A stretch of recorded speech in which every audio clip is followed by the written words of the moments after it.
स्वागत है आप सभी का एक बार फिर से इंद्रधनुष किस्सा घर में। मैं हूँ सीमा। और अभी आप तीसरे अध्याय में ये देखने वाले हैं कि कैसे सपनों का समंदर सर पे लिए संतोष छोटे से शहर भागलपुर से दिल्ली आता है और सपनों के महल को सजाने में कैसे एक एक करके उसको नई नई दुविधाओं का दिक्कतों का सामना करना पड़ता है। फिर भी उसने हिम्मत नहीं हारी है। तो चलिए आगे देखते हैं इस कहानी में आगे और क्या होने वाला है। खाना खाने के बाद राय साहब बेड पर जा बैठे और तकिया के नीचे से द हिंदू निकाल कर बोले, थोड़ा अखबार पढ़ लेते हैं हम। आप भी थोड़ी देर कुछ पत्रिकाएं देख लीजिए संतोष जी। थोड़ा करंट में कुछ देख लीजिए। शाम को बतरा में हम लोगों के सर्किल में चलिएगा तो बातचीत में कंफर्टेबल रहिएगा। इस तरह से राय साहब ने संतोष को अपनी मंडली के महात्म्य के बारे में बता दिया। द हिंदू हर हिंदी माध्यम के छात्रों के लिए ज्ञान और जानकारी से ज़्यादा प्रतिष्ठा का अखबार था। वह लड़का ही क्या जिसके कमरे पर सुबह सुबह हिंदू फेंका हुआ न मिले। यह अलग बात है कि उस अखबार की रबर खुले न खुले। यद्यपि ज़्यादातर लड़के इस अखबार का बस टाइटल द हिंदू पढ़कर रख देते थे, पर कुछ ऐसे भी मेहनती लड़के होते थे जो डिक्शनरी निकाल कर 4 घंटे तक हिंदू पढ़ते थे और बड़ा आत्मविश्वास फील करते थे। राय साहब ऐसे ही मेहनतकश द हिंदू रीडरों में से थे, पर आज राय साहब केवल तस्वीरें देखकर ही खबरों का अंदाज़ा लगा रहे थे, क्योंकि संतोष के सामने डिक्शनरी निकाल कर वे अभी तक का अपना टाइट भौकाल ढीला नहीं करना चाहते थे। बिना कुछ सोचे समझे आखिर आदमी कितनी देर तक अखबार के पन्ने पलटता। राय साहब ने जल्दी ही पेपर रखकर कहा, चलिए बतरा निकलते हैं। आपका रूम भी तो ढूंढना होगा ना। संतोष भी हाथ में लिए क्रॉनिकल पत्रिका को टेबल पर रखते हुए बोला, हाँ चलिए, रूमवा तो खोजना होगा।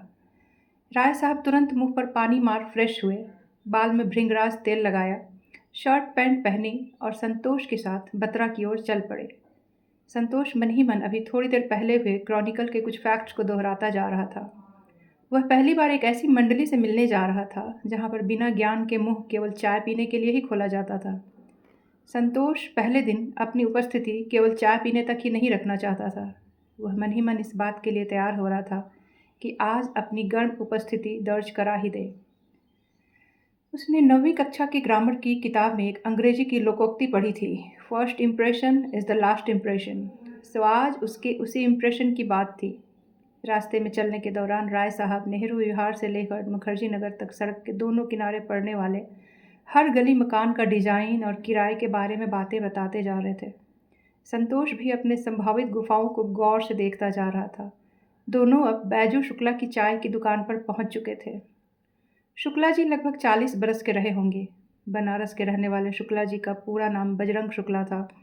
शुक्ला जी एक समय नोएडा की एक प्राइवेट कंपनी में सुपरवाइज़र के रूप में काम कर रहे थे। 5,500 की पगार से क्या होना था इस महंगाई में। बजरंग शुक्ला जी गणित के पक्के थे, हिसाब किताब के जानकार आदमी थे। किसी परिचित ने बताया कि मुखर्जी नगर जाकर एक बार भाग्य आजमाइए, यहाँ बैंकिंग की तैयारी करने वालों की भी अच्छी खासी आबादी रहने लगी थी। शुक्ला जी ने यहाँ एक मित्र की सहायता से बतरा सिनेमा के ठीक बगल में महाराष्ट्र बैंक के ऊपर आर्यभट्ट रिटर्न नाम से एक कमरे की कोचिंग खोल ली। 0 से 10 तक विद्यार्थी आते जाते 3 महीने बीत गए थे। जमा पूंजी खत्म होने लगी, तब जाकर उन्हें यहाँ के बाजार का गणित समझ में आया और कोचिंग बंद कर उन्होंने चाय की दुकान खोल ली। आज महीने में 15,000 तो कहीं नहीं जाते, आगे चाहे जो हो। रोजाना की तरह शाम को शुक्ला जी दुकान पर छात्रों की भीड़ लगी हुई थी। 5-7 के समूह में अलग अलग गोला बनाकर लोग ज्ञान का बारूद उड़ा रहे थे। राय साहब भी संतोष को लिए वहां खड़े थे। राय साहब को देखते ही रुस्तम सिंह ने दोनों हाथ उठाए और जोर से बोला, अरे कृपा बाबू, आइए महाराज। कहाँ थे 2 दिन गायब? एकदम महफिल सुना था यार। अरे वो लोअर मेंस का थोड़ा तैयारी में फंसे हुए हैं, राय साहब ने 2 दिन की अनुपस्थिति के प्रति खेद जताते हुए कहा। क्या कृपा बाबू, आप जैसा विद्यार्थी लोअर फोवर के चक्कर में पड़ा है। अरे आप आइए, इस पर फोकस होइए महाराज, रुस्तम ने राय साहब में कृत्रिम हवा भरते हुए कहा।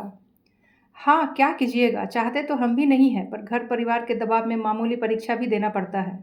एक टीचर वाला भी फार्म डाले हैं, देखिए कब होगा परीक्षा, राय साहब ने कंधे उचकाते हुए कहा। अरे 2 कप हाफ चाय लाओ बे छोटू, यह आप ही के साथ है ना, रुस्तम ने संतोष की तरफ देखते हुए कहा। हाँ, ये संतोष जी हैं, हमारे मित्र, हमारे ही साथ हैं, राय साहब बोले। कहाँ, इलाहाबाद की धरती से है क्या? रुस्तम ने तुरंत पूछा। नहीं, ये बिहार से हैं, भागलपुर से, राय साहब ने बताया। तब तक बजरंग शुक्ला के यहाँ काम करने वाला छोटू चाय लेकर आ गया था। अबे जरा माचिस ले आओ बेटा, रुस्तम बाबू ने ऊपर की जेब से सिगरेट निकाला और बोला। तब तक राय साहब ने पहली चुस्की लेते हुए कहा, चाय एकदम पंचोछड़ लग रहा है। शुक्ला जी का भी क्वालिटी गिर रहा है अब। इलाहाबाद वाला चाय यहाँ कहीं नहीं मिल रहा रुस्तम भाई। लीजिए। अरे इलाहाबाद वाला बात यहाँ कहाँ पाएंगे राय साहब। अल्लाहपुर चौराहे पर लल्लन की दुकान पे पीजिए, मज़ा आ जाता है। अपना ही चेला है, रुस्तम ने धुआं उड़ाते हुए कहा। मुखर्जी नगर में एक इलाहाबाद हमेशा चलता फिरता रहता था। हिंदी माध्यम से तैयारी करने वालों में से सबसे ज़्यादा सघन संख्या इलाहाबाद विश्वविद्यालय से आए हुए छात्रों की थी। ऐसा ही प्रतीत हो रहा था। यहाँ हर शाम जब भी ये छात्र चाय की दुकान पर, पान की दुकान पर, लिट्टी चोखा की दुकान पर, जलेबी की दुकान पर और चाट पकौड़ी की दुकान पर होते थे, अपने इलाहाबाद को बहुत मिस करते थे। अमिताभ बच्चन से भी कई गुना ज़्यादा। आहा, छेदन का पान, ओह मंटू की जलेबी, हाय नेतराम की कचौड़ी, हाय रे पलटन का पकौड़ा, साला लल्लन की चाय, ओह पिया मिलन चौराहा। ऐसे शब्द हर शाम मुखर्जी नगर में अबीर की तरह उड़ते थे। अपने छोटे शहर और विश्वविद्यालय के प्रति ऐसा मोह शायद ही अन्य जगहों से आए छात्रों में था। रुस्तम भाई, एक हेल्प करिए ना, ये संतोष जी को कमरा चाहिए था। जुगाड़ हो तो बताइए, राय साहब ने कहा। अच्छा कमरा, ओह देखते हैं, कुछ लौंडों को लगाते हैं, रुस्तम ने फ़ोन निकालते हुए कहा। राय साहब ने संतोष की तरफ हंसते हुए बधाई की नज़र से देखा कि मानो कमरा तो मिलना तय है। हेलो बल्लू, हाँ बेटा, कोई कमरा खाली है क्या तुम्हारे गांधी विहार में? एकदम अभिभावक वाले अंदाज में पूछा रुस्तम ने। उधर से कुछ अस्पष्ट सी आवाज़ आई। ठीक है, सारे लड़कों को बता दो कि रुस्तम भैया कमरा देखने बोले हैं। एक अपना ही चेला है बिहार का, उसके लिए चाहिए, रुस्तम ने एकदम अभिभावक वाले लहजे में कहते हुए फ़ोन काटा। देखिए, लड़कों को तो एक्टिव कर दिया हूँ, मिल जाना चाहिए, नहीं तो फिर मुझे कॉल कर देना आप। अभी मैं एक पार्टी में निकल रहा हूँ, कल फिर दर्शन होगा, कहकर रुस्तम अपनी बाइक स्टार्ट कर निकल गया। संतोष इधर यही सोच रहा था कि कैसे वह खड़े खड़े बिना रुस्तम का गुरुत्व स्वीकारे चेला हो गया था। उसने सोचा कि राय साहब से पूछे, पर फिर चेला होने को ही अपनी नियति मानकर चुप रहा। उसके मन में यह बात भी चल रही थी कि चलो अच्छा हुआ आज पढ़ाई लिखाई पर कोई चर्चा नहीं हुई, नहीं तो गलत बोलकर फंस जाता तो भी चेला ही कहाता। अच्छा हुआ बिना फजीहत के चेला बन गया। रुस्तम के अंदाज ने संतोष को प्रभावित किया था। वह रुस्तम के बारे में बहुत कुछ जानना चाहता था। रुस्तम सिंह इलाहाबाद के रहने वाले थे। विश्वविद्यालय में पढ़ाई के बाद दिल्ली आईएएस की तैयारी करने के लिए आ गए थे। नेताई रुस्तम सिंह के स्वभाव में थी। लंबी लंबी हाँकना, दो चार पतले दुबले मरमरहा से सेवकों के साथ घूमना उनके व्यक्तित्व में 5-6 चांद लगाता था। रुस्तम सिंह का सामाजिक दायरा बहुत बड़ा था। ऐसे उनके कर्ज लेकर फुटानी करने की बीमारी के कारण भी था। इनके कुछ मित्र अच्छी जगहों पर स्थापित थे। उनके हर घरेलू आफत या खुशी में शामिल होकर उन्होंने एक काम चलाओ समाज सेवी का भी ऐच्छिक पद प्राप्त कर लिया था। रुस्तम सिंह कुल मिलाकर इलाहाबादी मठाधीशी परंपरा के दिल्ली प्रभारी के रूप में कार्यरत थे। ये चेला पालने में फिरोज शाह तुगलक के साढ़ू भाई थे। चेला बनाना और चेला से खाना बनवाना कोई इनसे सीखे। ये या तो आदमी को अपना चेला बनाते थे या जिससे इनकी फटती थी उसको गुरु बना लेते थे, पर अपने समकक्ष किसी को नहीं रखते थे। कई और छात्रों की तरह ये भी दिल्ली आईएएस बनकर आसमान छूने आए थे, पर अब इसी में संतुष्ट रहा करते थे कि जूनियर इनके पांव छूते हैं। राय साहब और संतोष दोनों वापस कमरे में आ गए। रुस्तम ने रूम दिलवाने को कह ही दिया था। सुबह उठते ही राय साहब ने सबसे पहले रुस्तम सिंह को फ़ोन मिलाया। फ़ोन ऑफ जा रहा था। 2-3 घंटे बाद भी यही हाल था। दोपहर तक भी फ़ोन ऑफ ही था। ये रुस्तम भाई का फ़ोन ऑफ जा रहा है काफ़ी देर से। चलिए हम लोग चलते हैं प्रॉपर्टी डीलर के पास, वही दिलवा देगा। जल्दी रूम मिलेगा तो पढ़ाई भी तो शुरू करना है, राय साहब ने बतरा जाने के लिए तैयार होते हुए कहा। असल में राय साहब भी जल्दी से जल्दी अपना पिंड छुड़ाना चाह रहे थे। कई महीनों के बाद तो रूम पार्टनर घर गया था। इस अकेलेपन का फ़ायदा उठाकर वे भी निजता का आनंद लेना चाहते थे। पार्टनर के घर जाने से कुछ ही दिन बाद एक मित्र का लैपटॉप और कुछ नीली पीली सीडी ले आए थे, पर संतोष ने डेरा डाल सारा मामला ख़राब कर दिया था। जल्दी रूम नहीं मिलता तो संतोष यहीं टिका रहता। आखिर दिल्ली में वही एकमात्र परिचित थे उसके। बेचैनी में हर पल सभी फिल्में राय साहब मन ही मन चला रहे थे, वो भी हीरो हीरोइन का बिना नाम जाने। ई साला प्रॉपर्टी डीलर सबका तो पूछिए मत। कुकर्मियों को पता नहीं किस बात का पैसा चाहिए, खाली रूम का पता बता देता है और किराए का 50% डकार जाता है। राय साहब ने बतरा पहुंचते ही खिसियाते हुए कहा, चलिए जो होगा दे दिया जाएगा राय साहब, कितना दिन घूमिएगा हम लोग, पढ़ना भी तो है। अच्छा चलिए, अपना एक दोस्त है मनोहर, यहीं अग्रवाल मिष्ठान के पीछे वाली गली में रहता है, उसे ले लेते हैं, जरा ठीक रहेगा रूम खोजने वोजने में। राय साहब ने कहा, हाँ चलिए, संतोष बोला। दोनों मुखर्जी नगर के मकान नंबर 570 की सीढ़ियाँ चढ़ दूसरे फ्लोर पे पहुँचे। दरवाज़ा हल्का सटा हुआ था। जैसे दरवाज़ा खुला, अंदर मनोहर तौलिया पहने, छाती पर कुछ चिपचिपा सा सफ़ेद पदार्थ लगाए जैन साधुओं की तरह बाल नोच रहा था। मुंह पर फेस पैक लगा हुआ था और बालों में काली मेहंदी। अरे का कर रहे हैं मनोहर भाई, राय साहब ने घुसते ही कहा। मनोहर पहले तो अकबका गया, फिर तुरंत खुद को सहज करते हुए बोला, अरे कुछ नहीं, बस वो चेस्ट का बाल हटा रहे थे। हमको बाल से जाड़ा में भी पसीना आ जाता है, ऊपर बटन भी खोलिए तो थोड़ा ऑड लगता है। एकदम महाराज, बाल तो ऐसा नोच रहे हैं जैसे भुट्टा से बाली छुड़ाते हैं, राय साहब ने हंसते हुए कहा। मनोहर ने बिखरे पड़े बाल को पेपर में समेटा और मन ही मन राय साहब को गाली देने लगा। साला बिना बताए जब तक पहुंच जाता है, खड़ूस कहीं का। जरलाहा, इसीलिए तो उम्र से पहले बुढ़ा गया, फैशन का मैया बहनिया करके रख दिया है ये लोग। संतोष के लिए यह दृश्य एकदम नया और रोंगटे खड़े करने वाला था। छाती का बाल नोचना, दर्द भी तो करता होगा।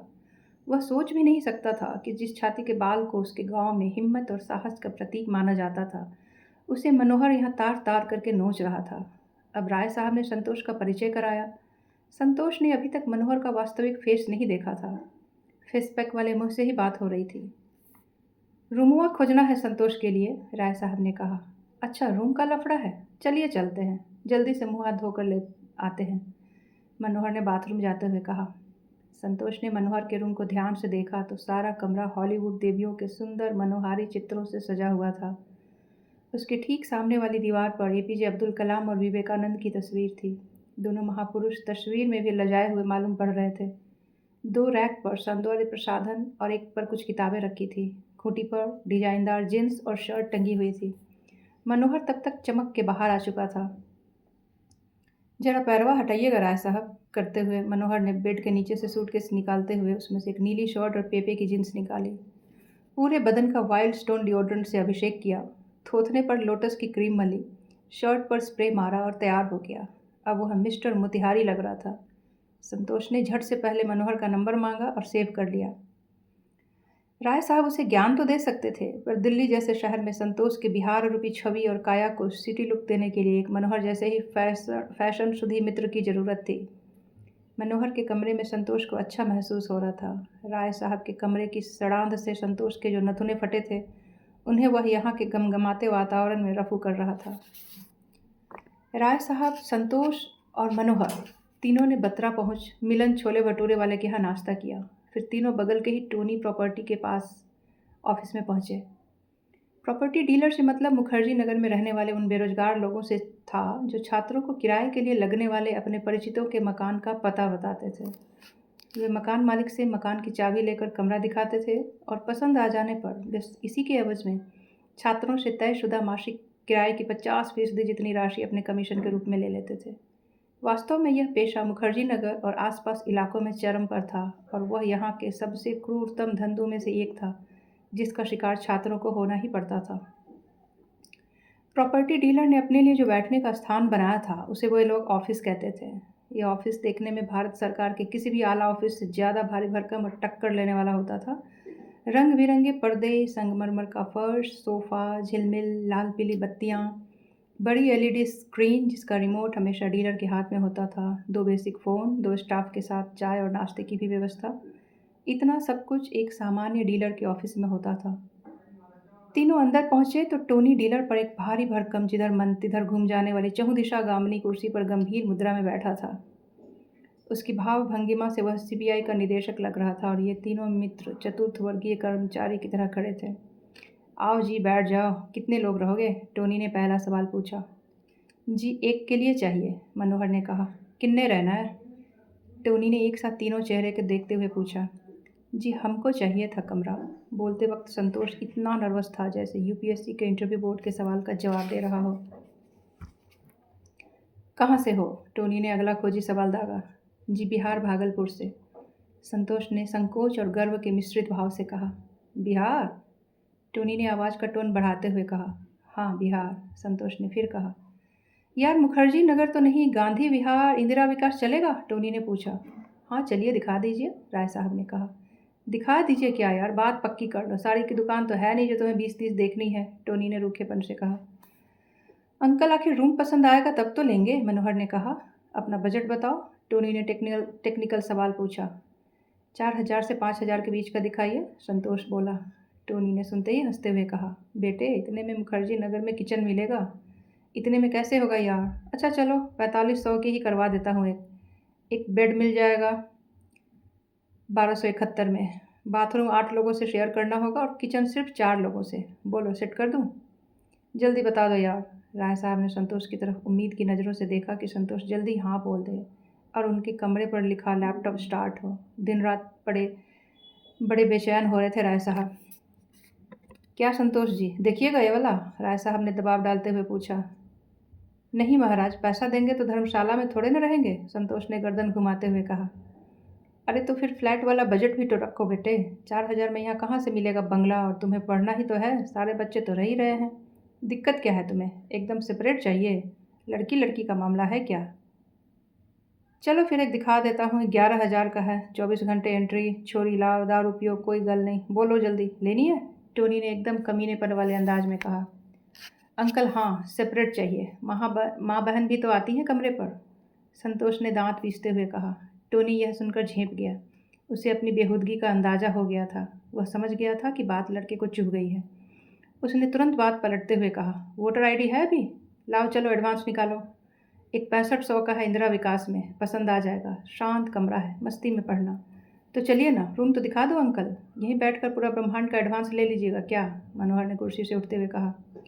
ओए बंटी, गड्डी निकाल, दिखाओ इंदिरा विकास वाला, कहते हुए टोनी टीवी के चैनल बदलने लगा। तीनों बाहर निकले। बंटी की बाइक पर 2 ही बैठ सकते थे। तभी राय साहब ने कहा, आप दोनों देख आइए, हम यहीं रहते हैं। वे दोनों बंटी के साथ निकल आए। इधर अंदर और बाहर की गर्मी से परेशान राय साहब ने झट से बगल वाली दुकान से एक स्प्राइट खरीदी और उसको 10 मिनट में पिया।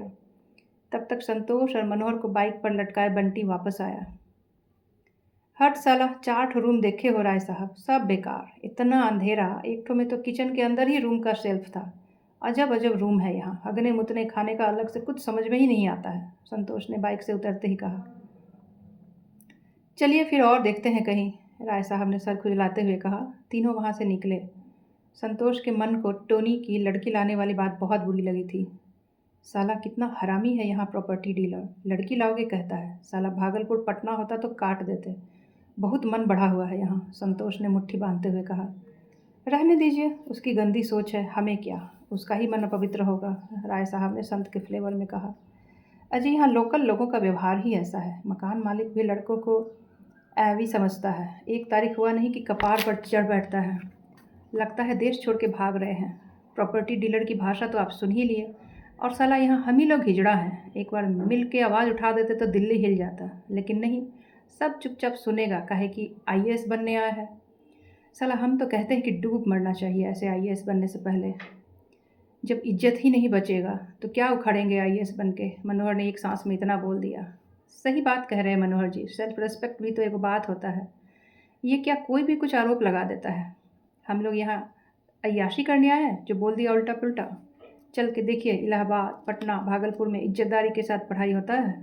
यहाँ पर एक बार छात्र को संगठन खड़ा करना होगा, कसम से एक बार ताकत दिखा दिए ना तो बोली चाली व्यवहार सब ठीक हो जाएगा और किराया भी मनमाना बंद हो जाएगा, संतोष ने मनोहर की तरफ देखते हुए कहा। सुनिए आप लोग, यहाँ हम सब पढ़ने आए हैं, यहाँ कौन सा ज़िंदगी गुजारना है जो समाज सुधारना ज़रूरी है। चुपचाप बैठ के पढ़ना है, सिलेक्शन लेना है और निकलना है। अपने लक्ष्य से भटकिए मत आप लोग। कितना से लड़िएगा, कोई एकता नहीं होगा यहाँ, सब पढ़ाई पर फोकस होइए, सब पढ़ने आए हैं, यहाँ राजनीति थोड़े न करना है, राय साहब ने खोखले जोश के साथ कहा।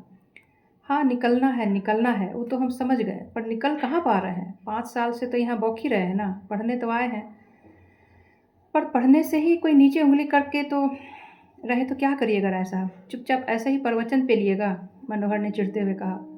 कमरे पर रहिए, वहाँ कोई थोड़े ना आता है बोलने। हम लोग छात्र हैं, केवल पढ़ना हमारा काम है, राय साहब बोले। कोई हमारा कुछ भी कर ले और हम पढ़ते रहें। पढ़िए आप ऐसन पढ़ाई, मनोहर ने तमतमाते हुए कहा। संतोष ने मामले को बढ़ता देख हस्तक्षेप करते हुए कहा, अच्छा छोड़िए, भाड़ में जाए प्रॉपर्टी डीलर और मकान मालिक। ये बताइए हम लोग कहाँ जा रहे हैं इधर? चलिए ना, आपके कमरे के लिए ही तो जा रहे हैं। वजीराबाद चल रहे हैं, राय साहब ने चेहरे पर बिना कोई भाव लाए हुए कहा। वो रुस्तम भाई साहब फिर फ़ोन नहीं किए हो राय साहब? संतोष ने याद आने पे कहा। कौन रुस्तम सिंह, वो नेतवा?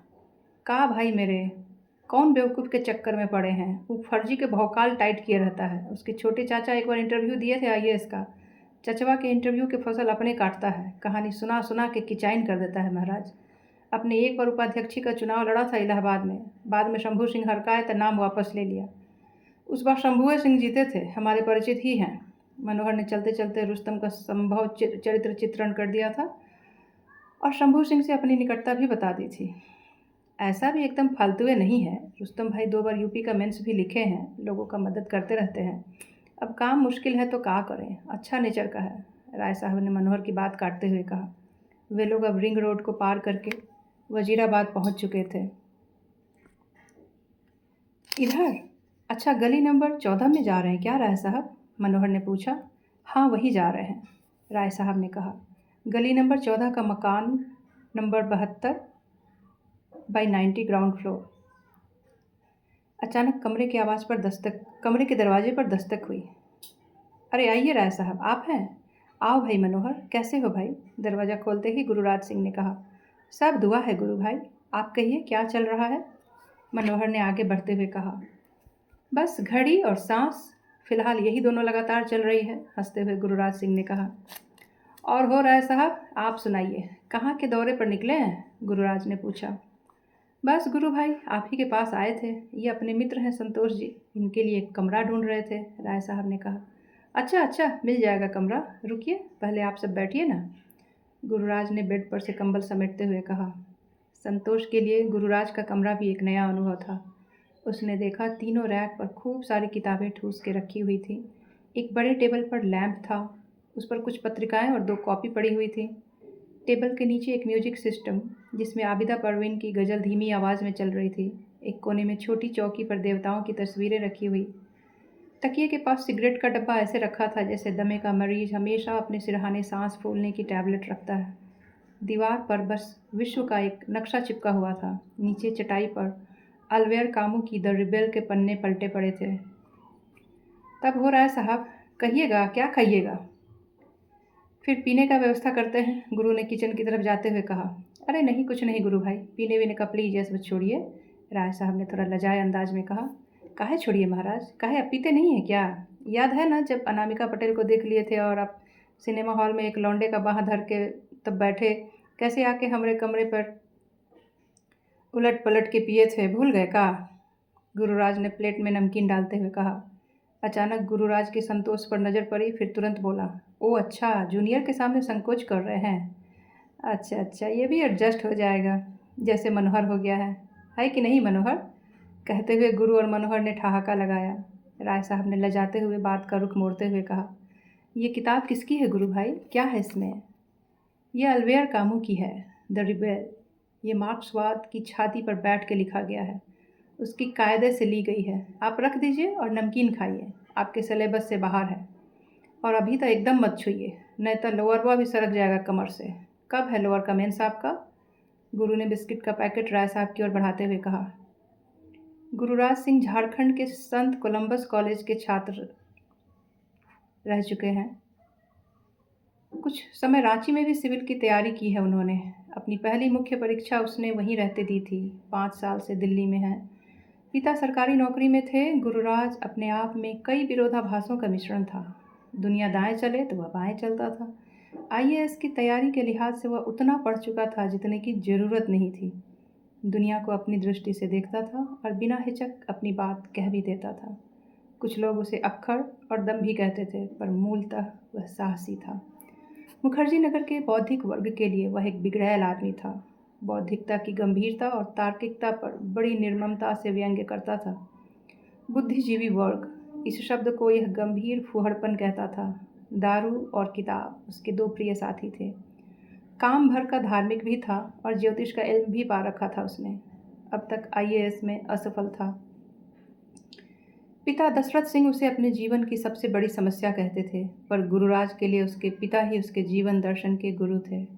गुरुराज ने अपने जीवन में कई साल झारखंड के आदिवासियों के बीच गुजारे थे और उनके प्रति उनकी संवेदना कभी कभार उसके विचारों में छलक कर दिखी जाती थी।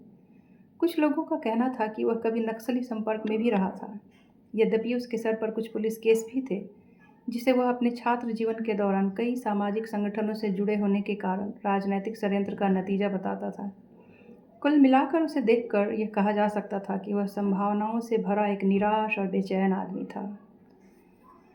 राय साहब गुरु के सामने हमेशा बचाव की मुद्रा में रहते थे। वे गुरु को रग रग से जानते थे। राय साहब की विद्वता और उनका आदर्श गुरु के सामने उस ढीले कच्छे की तरह था जो कभी भी गुरु के एक झटके से सरक जाता था। संतोष गुरु के सामने अपने पहले गुरु राय साहब की दशा देखकर हैरान था। उसे अब गुरु में महागुरु नजर आने लगा। गुरु भैया जरा रुमुआ देखिए ना संतोष भाई के लिए, मनोहर ने पानी की बोतल खोलते हुए कहा। हाँ गुरु भाई, ये संतोष बिहार से हैं, भागलपुर से तैयारी के लिए आए हैं, राय साहब ने संतोष पर प्रकाश डालते हुए कहा।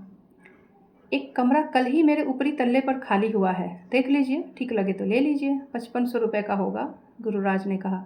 हाँ क्यों नहीं, चलिए देखते हैं, राय साहब कहते हुए कमरा देखने लगे। सब ऊपरी तल्ले पर पहुंच गए। कमरा खुला था, साफ सुथरा था। संतोष को कमरा, शांत वातावरण और नीचे रह रहा गुरु सब ठीक लगा। उसने हाँ कर दी। राय साहब को तो मानो अब जाकर चैन मिला। लैपटॉप और सीडी की गुदगुदी से भर उठे राय साहब। आज ही शिफ्ट हो लीजिए। चलिए आपका बैग ले आते हैं, राय साहब ने झट से कहा। गुरु ने मकान मालिक को फ़ोन लगाया और शाम तक शिफ्ट हो जाने की बात फाइनल कर ली। चलिए रूम मिल गया, इसी बात पर एक शानदार पार्टी होनी चाहिए संतोष भाई आपके कमरे पर, मनोहर ने चहकते हुए कहा। हाँ हाँ क्यों नहीं, संतोष ने कहा। अब संतोष वजीराबाद में स्थापित होने जा रहा था। उसे अब अपने सपनों को पूरा करना था। उसने सोच लिया था, खूब पढ़ेगा, खूब मेहनत करेगा, अकेला कमरे पर रहना है सो कोई बाधा भी नहीं होगी। रूम पर शिफ्ट होने के बाद राय साहब ने उसे सुझाव देते हुए कहा था कि अभी पिछले 6 महीने से खुद से ही कमरे पर एनसीईआरटी की किताबें पढ़ ले, फिर कोई कोचिंग ज्वाइन करें। चलिए आपको कुछ सामान भी तो लेना होगा, गुरुराज ने संतोष को कहा। हाँ किचन का सामान, एक मेज़, एक कुर्सी और बेड तो आज ही ले लीजिए, उसके बाद धीरे धीरे और भी जरूरी सामान लेते रहिएगा, मनोहर ने एक कुशल गृहस्थ की भांति सुझाव देते हुए कहा। हाँ उधर से ही इनका बैग भी उठा लाएंगे। ओके, बहुत धन्यवाद गुरु भाई, कमरा दिलवा दिए आप, ऊपर से आपका सानिध्य मिलेगा संतोष जी को, एकदम ठीक रहा ये, राय साहब बोले। थैंक यू गुरु भाई, संतोष ने भी कहा।